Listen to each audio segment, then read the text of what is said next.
નમસ્કાર દર્શક મિત્રો, વોઇસ ઓફ ગુજરાત ન્યૂઝ ચેનલમાં સમાચારમાં વિશેષ જોઈએ તો આપ દ્રશ્યમાં જોઈ શકો તે જવાહર બજાર પાસે આવેલ વાવફળિયા વિસ્તાર છે। વાવફળિયા વિસ્તારમાં આ ગટરનો કૂવો ભરાઈ જવાને લઈને તેનું ઢાંકણું તો નજરે જ નથી આવતું, ત્યારે આ ગટરનો કૂવો ભરાઈ જવાને લઈને એની લીધે ગટર ઉભરાવાને લઈને તેની દુર્ગંધથી તેના રેલાથી લોકો હેરાન પરેશાન થઈ ગયા છે।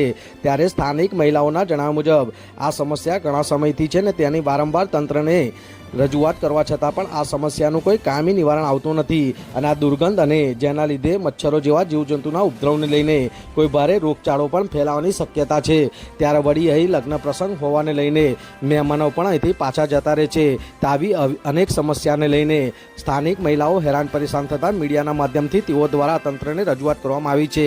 આવનાર સમયમાં તંત્ર દ્વારા કોઈ કામગીરી નહીં કરવામાં આવે તો હલ્લાબોલ પણ કરવાની ચીમકી ઉચ્ચારાઈ છે। વિરાંગ મહેતા, મહેમદાવાદ। નમસ્કાર દર્શક મિત્રો, વોઇસ ઓફ ગુજરાત ન્યૂઝ ચેનલમાં આપનું સ્વાગત છે। હાલ આપણે મહેમદાવાદ સ્થિત વાવફળિયા વિસ્તારમાં છે। મેં આપણે દ્રશ્યમાં બતાવ્યું એક ગટરના કૂવો છેલ્લા 2-3 મહિનાથી ભરેલો રહે છે।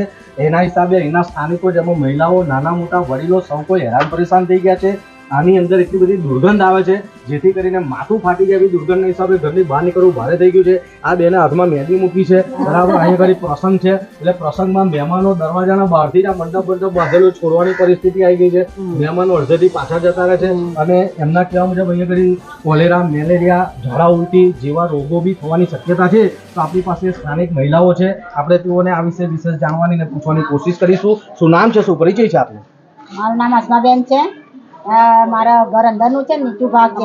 ત્યાં ને તો ઘડી અમે કેટલી વાર મારો છોકરો કમ્પ્લેન કરીને ગયો છે, ફોન નંબર લખાયો છે, આવે છે ને નહીં આવતા એમ નહીં, આવે છે સરીઓ મારીને જતા રહે છે કે પાણી જતું રહે છે, પણ 2 દિવસ પછી પાણી ફરી આવું ગટરો ભરાઈ જાય છે। કેટલા સમયથી આ સમસ્યા? આ તો કેટલા, અમારે તો 2-3 મહિનાથી આવું જ છે। શું તકલીફ થાય છે? બસ ગટરો ભરાય છે ને અમારા નવા ધોવામાં તકલીફ પડે છે। નાના બાળકો છે, અમારા બીમાર હોય પાછા અમારા ઘરમાં લગ્ન છે। જો અત્યારે લગનમાં મેદી મૂકેલી છે, મહેમાન કાલે આવી જશે, કઈ રીતે આવી ગટોરમાં બાળકો પડી જાય કેની જિમ્મેદારી? આમાં કોઈ બાળક પડી જાય તો પડી જાય કોની જિમ્મેદારી? નગરપાલિકા જિમ્મેદારી રહેશે, બાબુ કોઈને પડી જશે તો પછી? આ વાવફળિયા વિસ્તારમાં કેટલા મકાનો છે આશરે? કેટલા મકાનો છે? 100-200 કેટલી વસ્તી હશે અંદાજિત? 500-700 હશે। આટલા બધા લોકો હેરાન પરેશાન થઈ રહ્યા છે, તમે તંત્રને કોઈ લેખિત મૌખિક રજૂઆત નથી કરતા? અમે લેખિત કમ્પ્લેન્ટ આવી છે, લેખિત આવી છે, મોબાઈલ પર વોટ્સઅપે કર્યો છે પણ કોઈ આવતું નહીં, એક વખત આવીને જતા રહ્યા। તો આ ઘણા સમયથી આ સમસ્યા છે જેના લીધે તમે કહો છો પારાવાર હાલાકીનો તમારે સામનો કરવો પડે છે, હજુ પણ કોઈ નિરાકરણ નહીં આવતો, શું કરશો? અમે શું કરીશું? નગરપાલિકા જોડે જઈને બેસી જશું, છોકરાઓ લઈને માંદા થશે, નગરપાલિકા જિમ્મેદારી લેશે કે અમારા છોકરા માંદા છે, તમે એમના ઉપર થોપીશું બાળકો, જે થાય પછી નગરપાલિકાના ઉપર અમે જિમ્મેદારી નાખીશું। દવાખાનાનો ખર્ચો આવશે તો નગરપાલિકા આપશે, ભાઈ ચાલો પ્રાઇવેટ દવાખાનામાં લઈ જવાનું।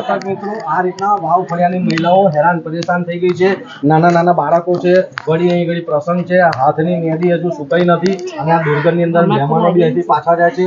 આવી અનેક તકલીફોને આ લોકોને સહન કરવાનો વારો આવ્યો છે, દુર્ગંધ આવે છે, બરાબર। એના હિસાબે કોઈ મોટો રોગચાળો, માથું ઉચકે તેવી પણ સંભાવના સર્જાઈ શકે તેમ છે અને તેઓના જણાવ્યા મુજબ વારંવાર લેખિત મૌખિક રજૂઆતો કરવા છતાં પણ આ સમસ્યાનું કોઈ કાયમી નિવારણ નથી આવતું। એમના કહેવા પ્રમાણે માણસો આવે છે ખરા, તંત્રના કર્મચારીઓ કામ પણ કરે છે, એવું નથી ને કે નથી કરતા, પણ આવે છે, સરીઓ મારે છે, આ ઢાંકણું તો દેખાતું જ નથી ગટરનું। એટલે સ્થાનિકોની એવી માંગ છે કે આ સમસ્યાનું કોઈ કાયમી નિવારણ લાવવામાં આવે જેથી કરીને લોકોને કોઈ આમાં બાળકો પડી જવાનો પણ ભય રહે છે, એટલે આ બધી સમસ્યાથી છુટકારો મળે। ત્યારે હવે જોવાનું રહ્યું કે તંત્ર દ્વારા સત્વરે કામગીરી કરીને આ સમસ્યાનું કોઈ કાયમી નિવારણ લાવવામાં આવે છે કે કેમ, આ વાવફળિયાના સ્થાનિકોને આ સમસ્યાથી કોઈ કાયમી છુટકારો મળે છે કે કેમ, અહીં આગળ જે આ લોકો દુર્ગંધથી હેરાન પરેશાન થઈ ગયા છે એ સમસ્યાથી એ લોકોને કાયમી છુટકારો મળે છે કે કેમ, આ બધું તો હવે જોવાનું જોયું કે તંત્ર દ્વારા ક્યારે કામગીરી કરવામાં આવે છે। Voice of Gujarat, Virang Mehta, Mehmedabad.